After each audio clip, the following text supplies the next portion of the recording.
Here we go. Hello, hello, hello. How is everyone doing today? Welcome to today's podcast of Her Version, a podcast dedicated to hearing stories of struggle to triumph and challenges to victories, a platform that allows individuals to tell their truth in order to inspire others. I am your host, Sabrina Victoria. If you are new to this podcast, make sure to follow, like, subscribe, and share.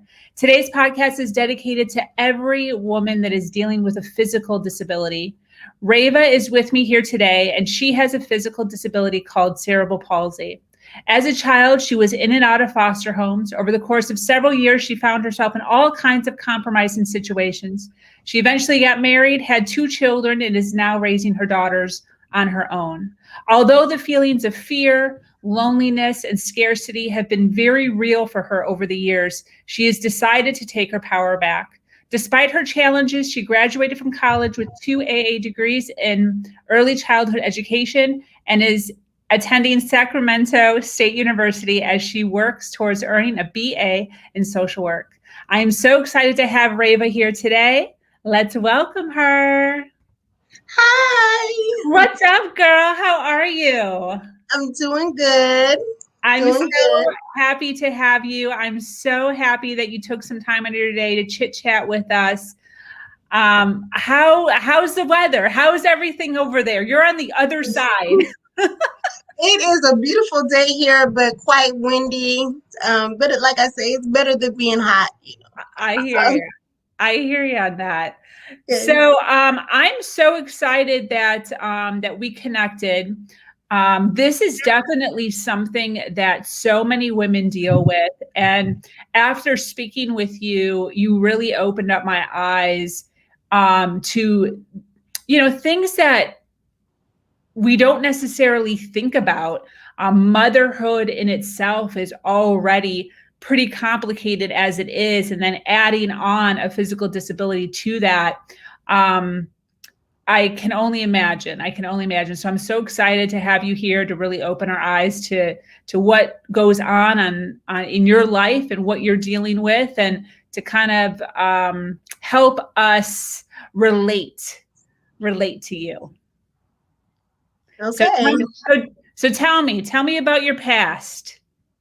Well, I grew up as a foster child, so my mother was unable to take care of me, and so she, I say that she gave me into the hands of society, or she technically,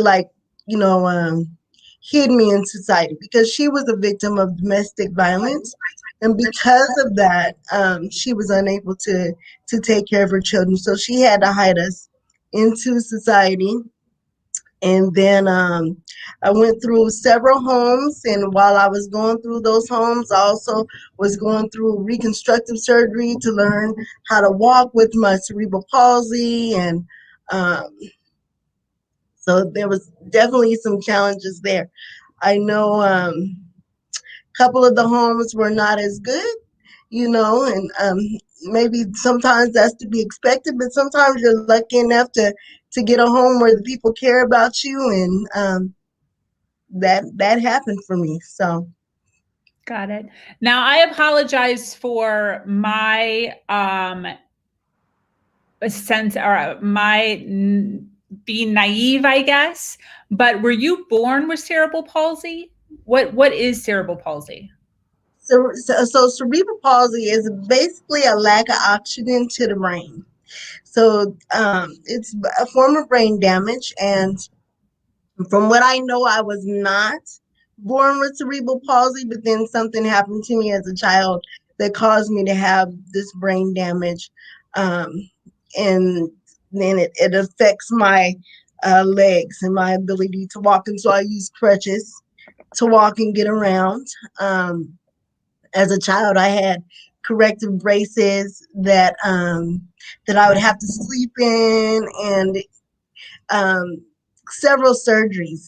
I remember wearing long casts on my legs during the summer, and it would itch really bad, and it was hard, but I got through that with physical therapy, and just learning how to walk over and over. Every time I had surgery, I had to learn how to walk over and over again.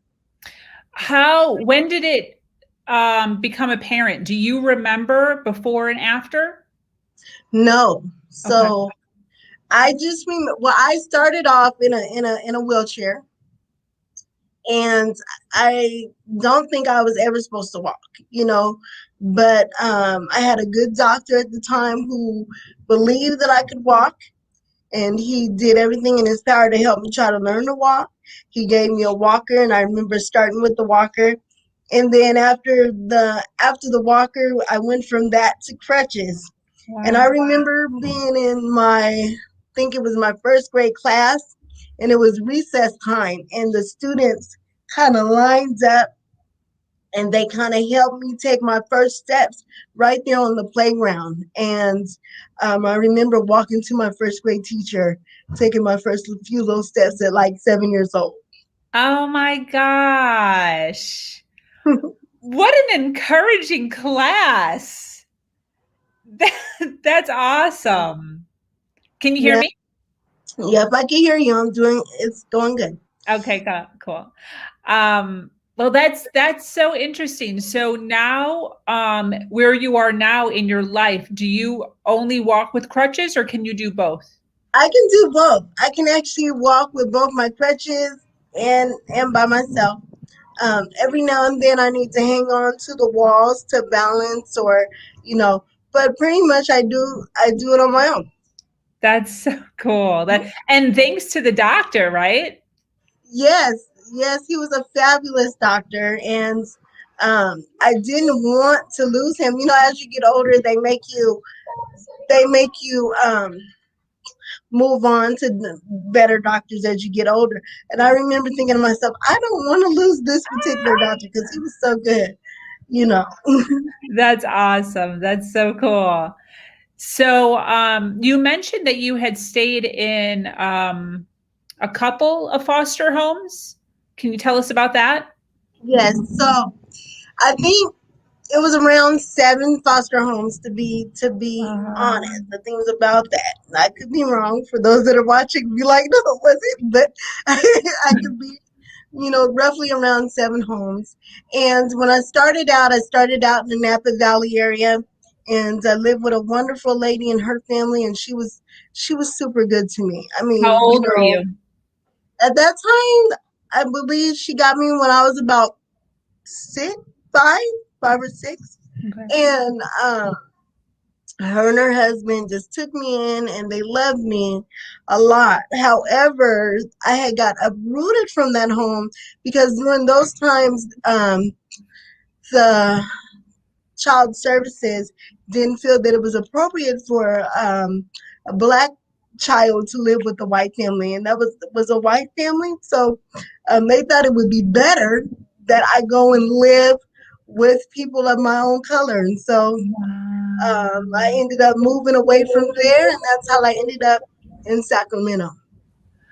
Wow. So even though they were more than willing to be with you and raise you, They were doing the job, as far as I know.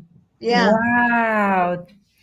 Interesting. and So then yeah, you went from to, what go ahead. from what I was told, that I would be better suited with people of my color.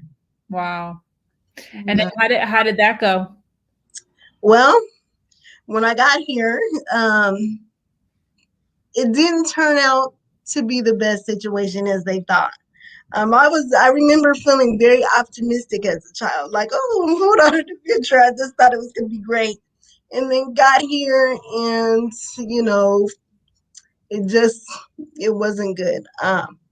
The foster mother was quite abusive to all her foster children, not just me. She was quite abusive to all of them. And um, sometimes it's like that when you're a foster kid. Not everybody gets you because they love children or want kids. They do it for whatever reasons they do it, money or whatever reasons. And so sometimes you end up in situations where you get abused because the person may not love you uh, like they should. So Yeah. yeah. Wow. Hmm. Um, When did you eventually end up without a home? How did that happen? So, so So from the time that I was in that lady's home that was abusive, now to tell you, I don't know who called the people on her. I just know that they came, they kind of busted the door down, and they took me away from her as a kid, and then from her I went through a couple more foster homes, and then eventually I met um, a lady named Miss Mikes, and she became my family. She became my home. She opened her doors to me, and she raised me, and she believed in me. And I think that that was really what the turnaround was. It really to have somebody that cared made all the difference. You How know, old were you at that time? when I got to her, I was about 8 years old. Okay. She already had 4 children of her own, and they took me in like brother and sister. And she also had other foster children, but she decided to take a legal guardianship of me, and so all the other foster children went away, and she kept me, and we stayed in contact until she died in 2011. And when she died, she was 93 years old, and she was just a wonderful, strong, stoic woman Wow. that just Wow.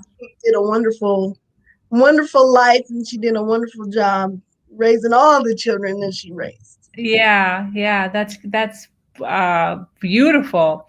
Um, so when did you leave her home and then weren't able to make it on your own, or how did that happen? So what happened? So from there, what happened was I decided, you know what? I want to live on my own. I'm grown. I can do what I want to. I'm going to live on my own. And I did that. I managed to get my own apartment, and I had a job, and I was going to school and everything, and I was doing good. And then I found my mother. So see, I didn't. The homeless part didn't come till a little later, because then shortly after moving out on my own, I found my biological mother. Nice. So, How'd that work out? so the way that I found her through a TV show called Life Really? Moment. Yeah, called Life Moment. And it was kind of like one of those shows. It was new and upcoming, and aired at like 4 o'clock in the morning. Um, but I was up watching it, and also I remember watching a lot of Maury Povich and just different shows that I would think, man, people would be reuniting with their family, and I used to think, man, when is my day gonna come? When am I gonna meet my mother? Or my family? And so one day this show comes on called Life Moments, and they're looking for they're looking for people with inspiring stories. So Yeah. I called them up, and I said, hey, I have an inspiring story. Left a voicemail telling them about how my first grade teacher was going to teach me how to walk on recess. So they called me back, and they started asking me questions, and I started explaining how, I learned how to walk on recess and everything. And they said, well, tell me about your parents. And I said, to be honest with you, I don't know my mom and dad. I've never met them. I don't know them. And so they were surprised. They were like, we could do 2 shows on you, And I remember thinking, yeah, right, wow, you want to do 2 shows with me? And they were like, yeah, we're going to find your mom. And I remember thinking, you know what? I've been looking for her my whole life. Like, if you find her, I'm going to be so amazed. Well, sure enough, they found her 2 weeks before Christmas.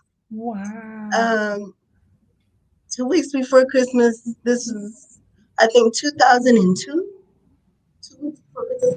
And the lady called me back, and she said, Reyva, I have good news and I have bad news. She said, the good news is that we found your mom. Uh-huh. The bad news is that she does not want to go on television. And I Oh, thought, oh, okay.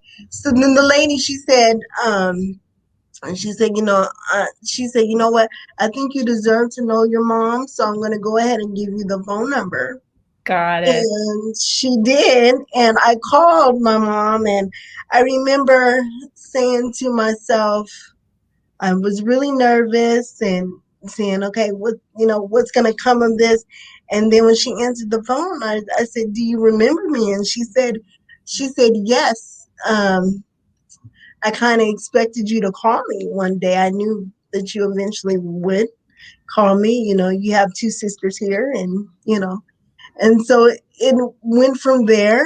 And we were talking every day, and um, that longing that was inside of me to know who I was, and to know where I came from, it was just so strong. So despite I had people telling me, Reyva, take it easy with your mom. You just met her. Don't go running out there. You don't know her. And I'm gonna be honest, I didn't listen.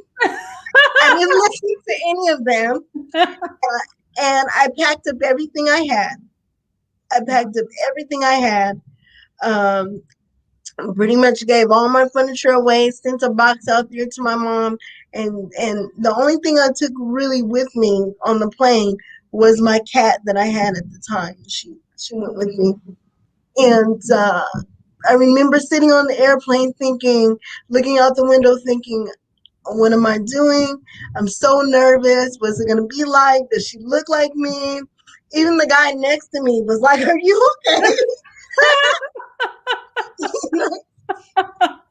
And I just remember thinking, I'm so excited and yet so scared. Mhm. And That's got awesome. there, got there, and there she was. And Big hug. Did you get a hug? you know, I don't know. I don't think we hugged right away because it was such a shock. Yeah. It Yeah. was such a shock, Yeah. you know. I totally understand. And I didn't just meet her. I have two sisters I met, and Wow. uh, yeah, so I didn't just meet her. And when I found her, I found everybody. So Wow. That's awesome. Very mm, cool.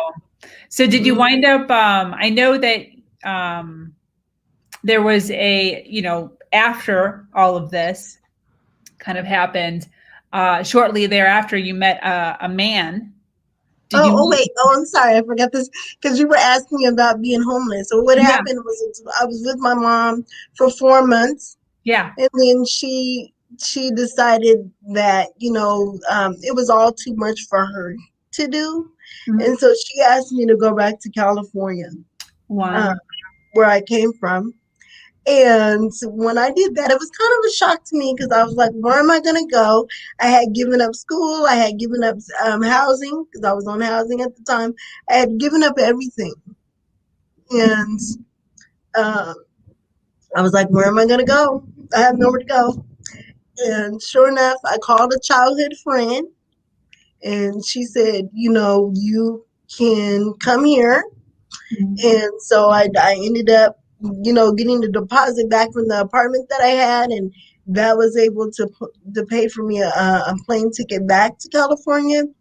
And then when I got here, um, she took me in, and she just let me be in her daughter's room. Um, and I paid her a little amount of money to just be there until I was able to get my housing back. And if anybody that's ever had housing or Section 8 housing, will tell you that it's not easy to get that back. And I managed to get it back. I remember walking in the office, and the lady, she's they called me. Usually, you have to go through an orientation and you have to go through a process. Well, this lady, she said, why did you leave? And you went through the proper steps, but you didn't do everything correctly. So since you tried, I'm going to give you back your Section 8. She said, don't ever give it away for anybody ever again. And she handed it to me, and I said, and from there I said, I won't. I'll never give it away again.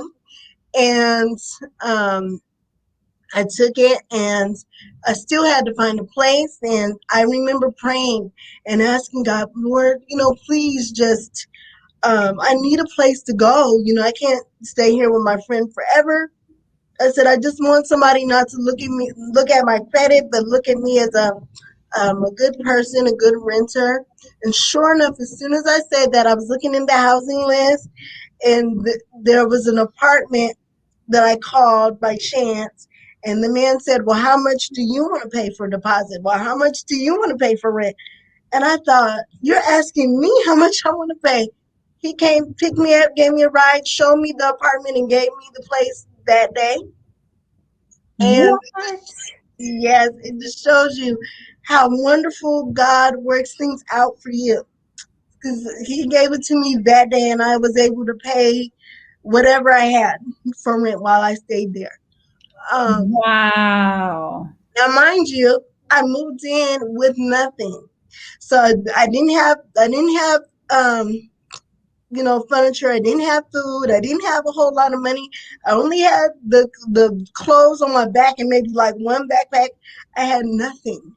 Wow. And I was able to run into a college group that was at Sacramento State College, and they found out my situation, and they were so nice. There's a group called Remedy, and they were so nice that they had helped me they raised money to help me pay for my first and last month's rent, and they gave me food and clothes and furniture, and they just restored me.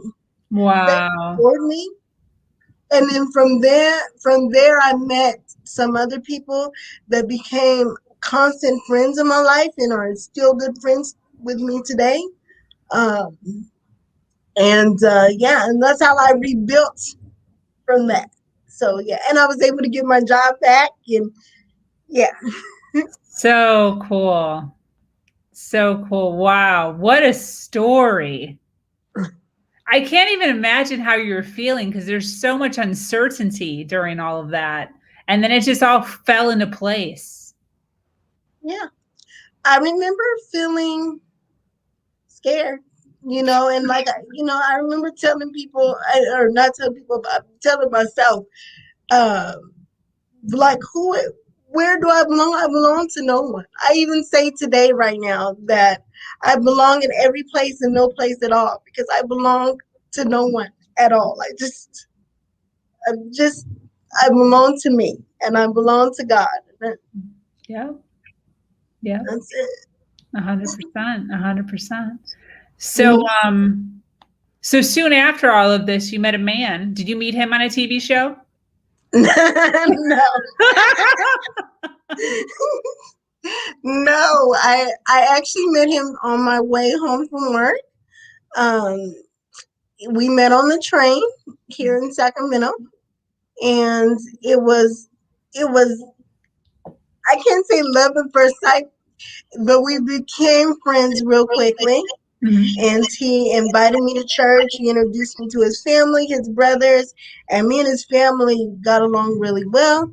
And then shortly after that, we got married, and we stayed married. We've been married for 15 years, Wow. and at that time, I'm thinking, wow, I finally have my forever family. I will never be traded again. I remember a lot of times sitting at the Thanksgiving dinner table with my family thinking, this is not a foster family. They're not going to trade you off and pass you off for the next best thing. And so it felt amazing to have that feeling of belonging. Yeah. And then when did you decide to have children? So I had my first daughter a year after we were married. So, and that was quite different because being a person with a disability, gave natural birth, no drugs. By choice? And well, my babies come really fast. So she was I was in labor and she was out of there in 30 minutes. So it was almost like not by choice, but I just had to. She was coming out. So um, I just had to hurry up and get up there and have her. But one of the interesting things about her birth was I remember the nurse coming in and she kind of was questioning. I don't remember exactly the things that she was saying, but she was kind of like looking over my head, and she wasn't talking to me. She was talking to the person in the room next to me.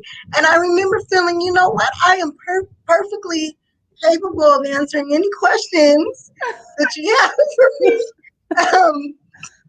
Um, I know that you see this disability, but I just gave birth to this child, and I am perfectly capable of answering. Oh, that's great. So she apologized, and then, she started communicating with me. But I think a lot of times that's the misunderstanding that a lot of people have. They assume that just because you have a disability that you may not understand, and I think that it should be known that just because you see somebody with a disability or somebody that might be deaf or something, don't assume that they don't know. Yeah, People are more capable than you give them credit for. So 100%. And then after all of that, you got pregnant again. I did. I have a little 8-year-old girl, Okay. and that was an amazing story in itself. Um, so with her, I ended up giving birth to her by myself. So nobody was in the room with me when I gave birth to her. The hospital that I gave birth to, they had kicked everybody out of the room, and they were like, "There's no room for anybody in here. Everybody's got to go." And I remember screaming like, "Oh my goodness, I, what's going on? I need to have the baby or whatever." And she just was like, "You're not dilated enough. I'm gonna send you home." As a nurse, she's like, "I'm gonna send you home." And I was like, "Ma'am, you can't, because I have babies so fast. If you send me home, I'm gonna have the baby in the car or something. You can't." And so she went and she checked with the doctor, and she said, "Well, the doctor said you can stay." And I was like, "Well, thank you very much for that." you know. And she left out, and I remember just feeling the cramps, feeling the cramps of labor. And then next thing you know, I just started pushing. I was like, "Forget it, nobody's in here. I'm just gonna start pushing." And sure enough, I pushed and I pushed, and the baby was out. Thank God the table didn't drop down, because she would have fell to the floor. The nurse came in, and she said, "Oh my goodness, the baby is here." Oh my God. And she picked up the baby, and she handed it to me, and I said, "I told you." Oh I told my you. gosh. And the next day, a doctor came in my room, and she said, "I'm the one that delivered your baby." And I looked at her and I said, "No, you didn't." I said, "Me and Jesus delivered this baby." Yeah, I Oh, said, that's great. Yeah, I said, "No, me and Jesus delivered this baby all by ourselves." So, Wow, girl. yeah, so that's that. That's how they came into the world. Wow. So how old are they now? So, my oldest one is going to be 15 coming up pretty soon, and my little one is 8. And my little one plays the piano, and my oldest one, she's such a big help to me. She helps me out around the house, and uh, she's such a big help. I mean, I couldn't ask for better children. I love them. I often say to myself that God gave me my oldest one so I would never have to be alone again.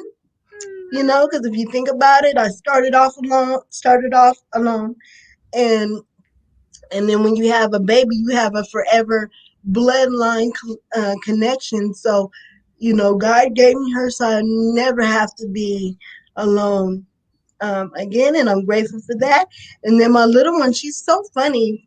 I say that God gave me her so that I always have a smile on my face, so that my so that my days of sadness don't have to be many, because she keeps me laughing. She keeps me going. That's awesome. Wow. I love that. That makes me totally teary-eyed. Oh, that's beautiful. Yeah. So already there's so much that you're dealing with on top of um, your disability.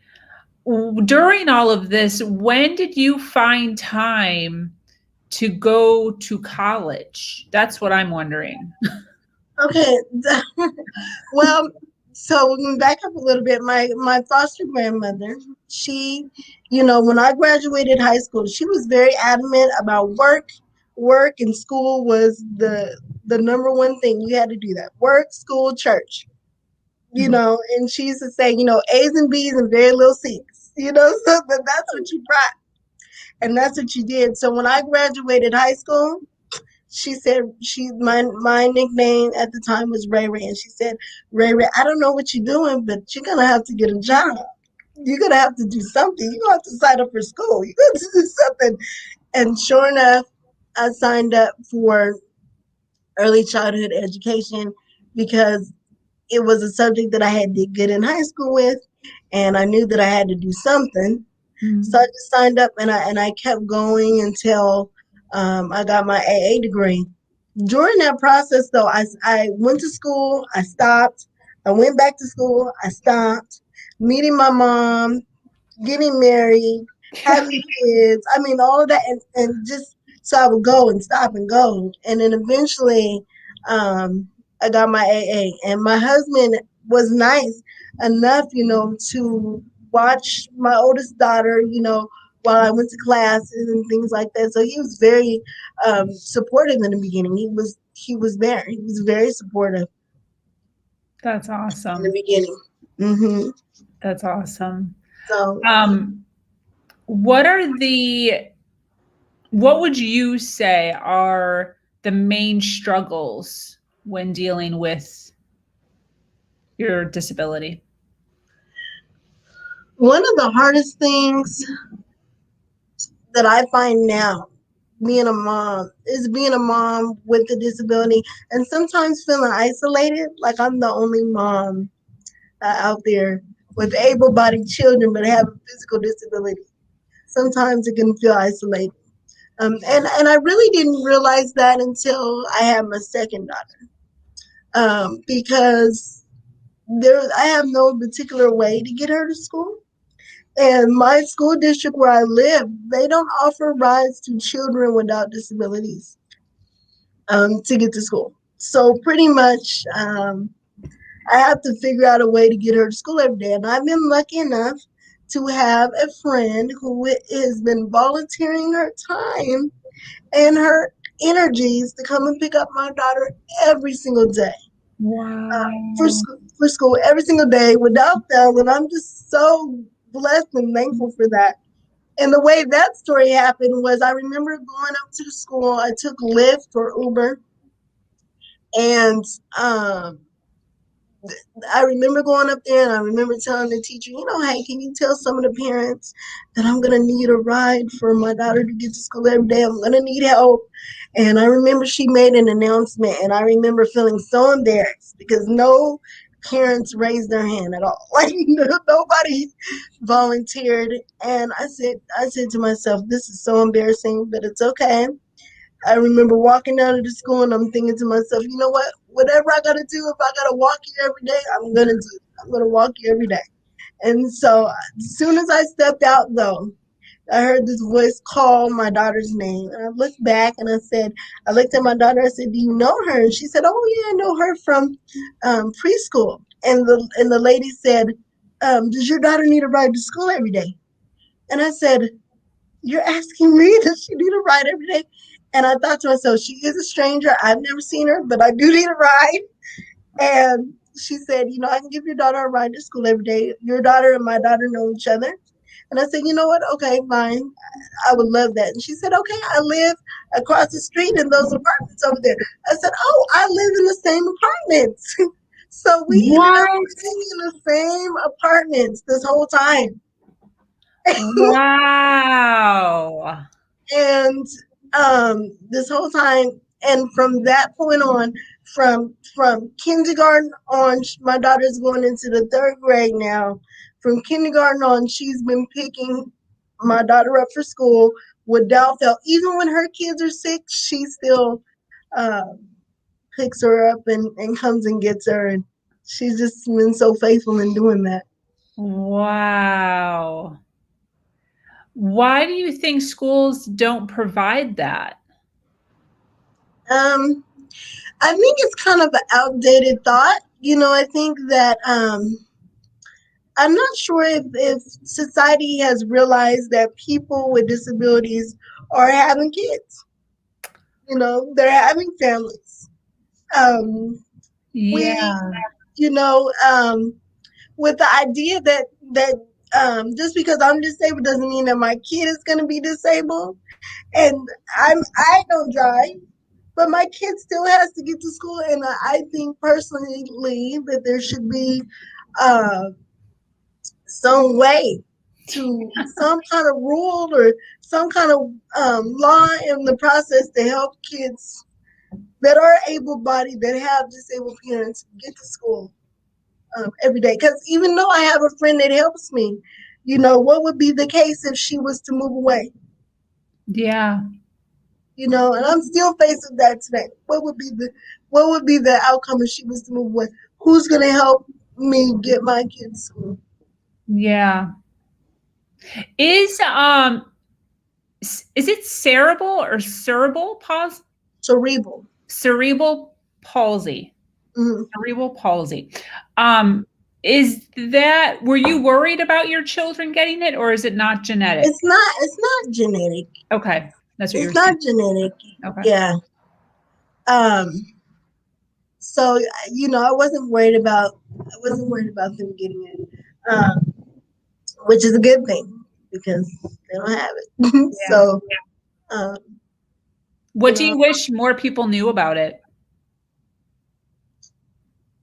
I wish that more people, just like I said, I wish that they would understand that people with disabilities are doing more. It's kind of like when they realized that they had to make sloped sidewalks or make handicap signs for parking. Mhm. Eventually you have to come to a place where you have to realize that there might be some disabled mothers out there or families out there that need to get their kids to school that don't necessarily drive. Yeah. Yeah, 100%.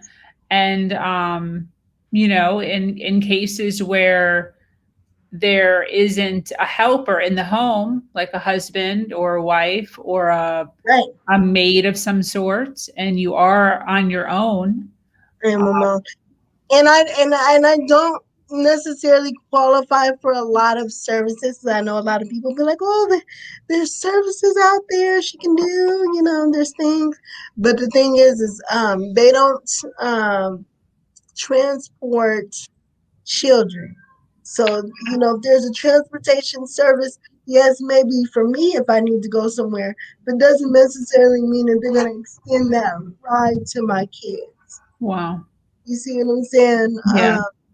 So I would like, it would be nice if we had a situation where the whole family was included um, when it came to giving care Yeah. for a disabled person. Yeah. How do you go about doing your just normal shopping? Oh, I have. Sorry, my daughter is here. She's sorry Is for this that. is this the funny one? Yeah, she's here. Um, I have different ways. I use Lyft when I need to go places, and so I will have Lyft take me to the store to get groceries. And a lot of times, I usually just reach for what's on the lower shelves, and so if it's way up there, I don't go way up there to get it. Just try to get what's in my eye level reach. But when I don't go out to the store by myself, there is Instacart. And so I've learned about Instacart and I love it because they just deliver the groceries to my house. And um, it's like having a personal shopper, which is really Yeah. nice. Shout out to Instacart. right? Yes. So Instacart and Lyft, they are helpers. Hey, Yes, that did not exist recently, so that's new. that is new, and it's helping. I think it's helping. Well, I know it's helping me be more independent. I don't have to call Yeah, anyone. yeah, I'm right there. yeah. So those of you out there that are struggling with this, you got to open up the phone. You have to open up the phone and take advantage of the apps. That's right. Yeah. That's There's right. people I'm sure that aren't taking advantage of it yet. They're scared, they don't know, and Right. And there's they, you know what? They have right to be scared. Like I remember when I first started taking Lyft. I remember feeling scared, like like I'm gonna get in a car with a complete stranger. Like this is gonna be scary. But I remember thinking, well, you can either stand here in the heat, or you can get in this car and have a little faith that you're gonna be okay. So exactly. Hey, it's all about stepping outside. It's all about stepping outside your comfort zone and getting uncomfortable. And that's when you can really start leading your life, right? It's when you right, start forcing yourself outside the box, forcing yourself to get uncomfortable. And before you know it, you're leading your best life. that's right. I've been forced into so many uncomfortable situations. Yeah. Um, but I think through those situations, they have shaped me to be the mom um, that sometimes I feel like I never had. You know, Yeah. I am happy to say this, though. I want to say this, that I do have a relationship with my mom today. I forgot to mention that she is a good grandmother. She calls her children when she can. She sends them boxes. She buys them lunch. She's doing the best she can as a grandma. I love that. And you know what? I don't even. A lot of people would ask me. They say, "Well, you know, uh, how is it that you're able to forgive your mom?" And I tell people, there's her story that she has, and back in the 80s, there weren't as many laws that protect against domestic violence and against, that protected women like there is today. So, part of that is that she had to do what she had to do to keep herself safe, to keep her children safe. So if that meant hiding her kids in society, that's what she had to do. And I remember always telling myself that if I ever found her, that I would love her no matter what. I didn't care what the circumstances, that I would love her no matter what. So, and then, a couple of years after I met her, she called me up one day and she apologized for sending me back to California. And she said, I want to tell you that when you came out to see me, you showed me agape love, which means true unconditional love. Yeah. Yeah. And she said, you wanted nothing more. She said, I might have thought you wanted something from me. She said, but I realized what you wanted was just your mother. Yeah. And that's Beautiful. still what I want today. I just love her for her. She's great. You That's know? beautiful. That's beautiful. And I love that you have such an attitude and such a positive way about you. There's so many individuals who are not dealing with what you're dealing with, who are not in a place right now where they can do that. So I want to commend you for that. I'm proud of you. Mm. Forgiveness, I've come to learn, is not just for me. Yeah. I mean, it's not just for the person, but it is for me. Yeah. Because a lot of people are like, well, I'm not going to forgive them what they did. I'm not going to forgive them. But then, when you go through life like that, then you're limiting yourself. You're limiting yourself, and then you grow up and you're bitter and you're old, and then life is done. And I just never wanted to limit myself from getting close to my mom, my sisters, um, any of that. Yeah. Yeah. So despite all these obstacles, how were you able to pull yourself out of that darkness and into the life that you're at now? We were just kind of touching on that. So what did you do? How did you mentally do this? I think a lot of it came from, it started when I was young. It started out when I was a kid because I knew that something was wrong, that I didn't have a mother. So as a kid, I remember sitting in my room and I would sing to myself and I would sing anything, anything that came to my mind. And so, it started there. And then as I got older, I remember, sometimes I would use my imagination and just take myself out of crazy abusive situations. I would lose myself in my imagination. But that stuff started when I was a kid. And then as I got older and I didn't need to do that anymore because I was on my own, I started to, write poetry and write short stories and uh, and write things down about how I felt. And then from there it became, what, I'm gonna set goals. I'm gonna do goals, and every goal that I reach, I'm gonna be pulling myself one step up from where I was. And I kind of live by that today. Recently, I had a friend that asked me, she said, Reyva, with everything that's going on with you, with your husband, dealing with what he's dealing with and everything, how do you manage to stay in school? Because I'm still at Texas. So how do you manage to stay in school? Sorry, I need the cord from my thing. Mariah. So I managed to stay in school by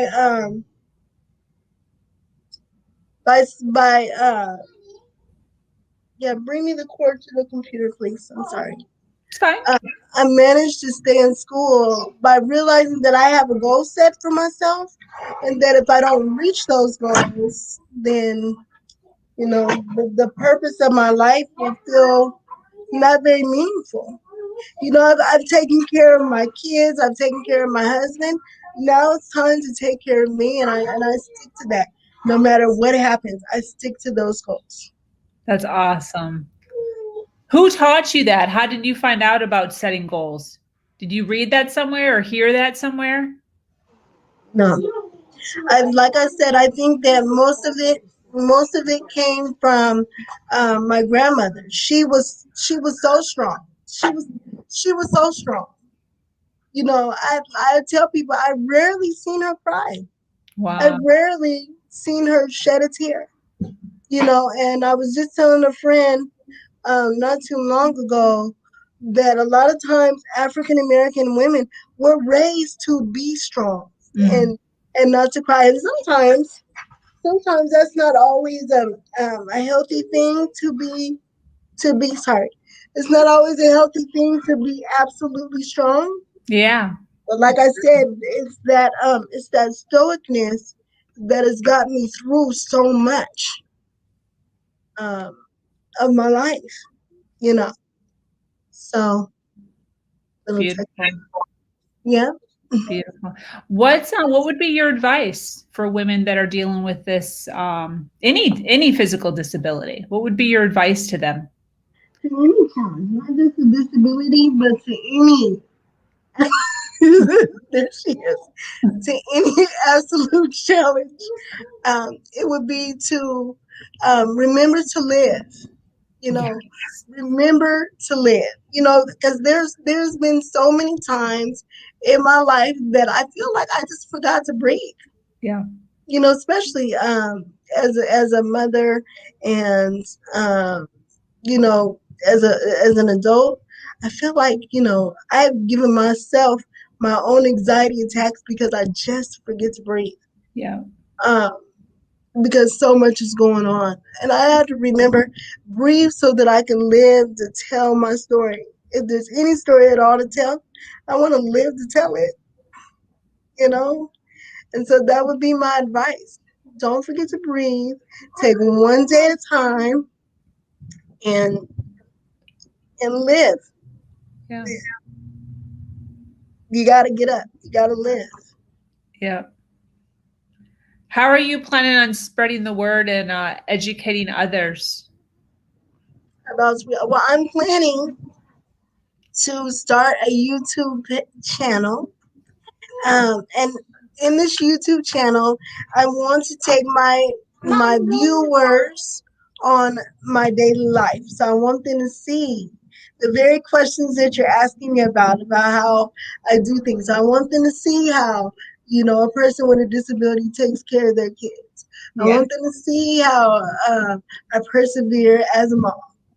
You know, uh, I want to take them through the journey of my life and talk about different things like what we're talking about today. That's one. I'm gonna start an Instagram page. I haven't done that yet, but I'm gonna do that, and hopefully one day I'll be able to write a book. I've wanted to ghost write a book. I haven't found anybody willing to ghost write for me, but I hope that I do one day.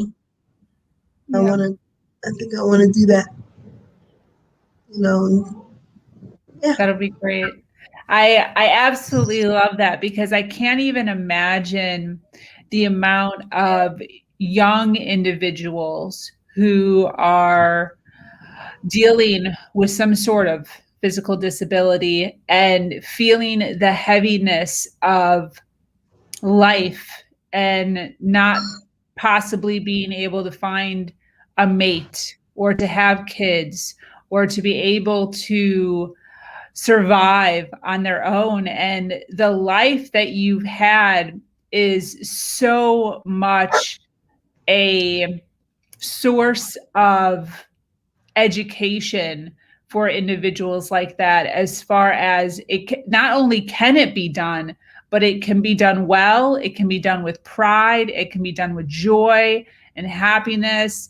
And I certainly hope that um, the YouTube channel and the Instagram that you're speaking of happens quickly, because I know that there are so many individuals that are looking for something like that and need something to hang on to give them hope. Yes, I'll be glad to share. A lot of it, I was just thinking about the question you asked me. You said, did I get it from a self help book or any of that? And no, again, no. But I think being a foster kid and being the fact that I was disabled, it was kind of like sink or swim. You know what I'm saying? So either you're gonna develop a tough skin, you're gonna learn how to walk, you're Yep. going to learn how to do things with little or minimum assistance, and if you don't do that, it was kind of like a matter of survival. I had to, because I was constantly being shifted around to different homes, and if I didn't learn how to do those things, and I had to rely on other people, it would have been 10 times as hard. So I was forced Yep. to have to learn how to do it. Yep. So if people want to connect with you, how do they find you? Right now, I'm on Facebook.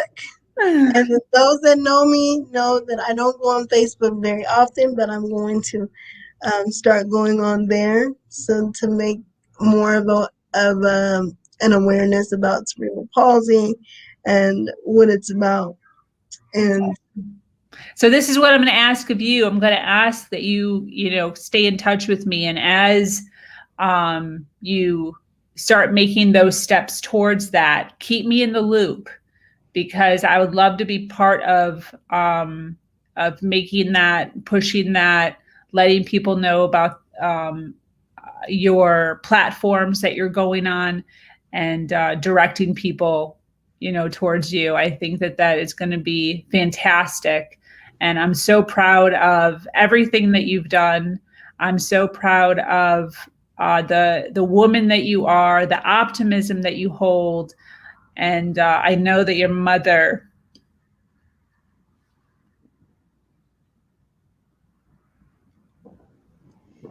your mother she, she's so proud of you.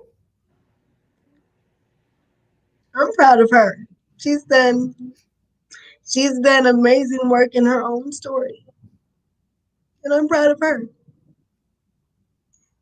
And she's watching this today. I want her to know that I'm proud of her. I want my sisters to know that I'm proud of them. I want my aunties to know that I'm proud of them. All of us have this similar story, but we walk different paths. Yeah. You know, and if we were all together to put a book together, it would be the same story, just a different version of it. And this is my version of it. Yeah.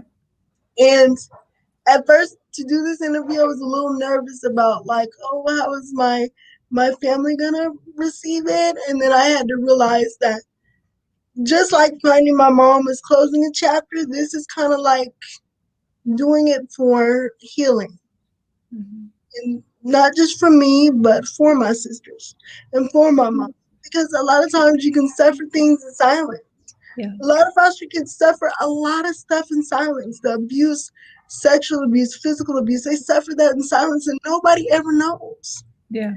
But I said out of the three of us, I said I want to be brave enough to be able to say, you know what? I don't wanna hold on to it. This is a way of me forgiving and letting go and moving on.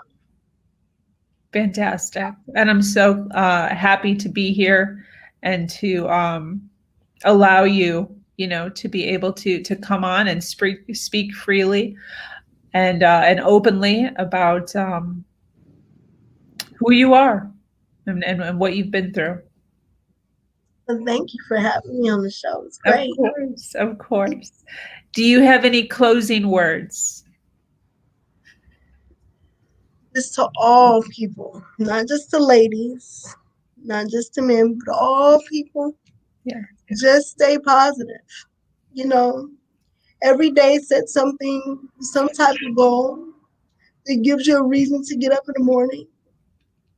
Whether it's just a goal to get outside and see what you can see. Set your goal and reach for that. And let that be your reason to get up. And once you reach that goal, don't be afraid to set another goal. And keep setting them. Because let those be the building blocks for living. Yeah. 100%. 100%. You're wonderful. Thank you. Wonderful. Well, I'm going to close up. Thank you so much for joining us here on Her Version. If you have an amazing story to share of struggle and triumph, be sure to reach out to me here or on herversion.life. I am your host, Sabrina Victoria, and I'm so grateful to be here sharing a platform that allows people to share their truth and their words in order to inspire others. Have an amazing day. Much love.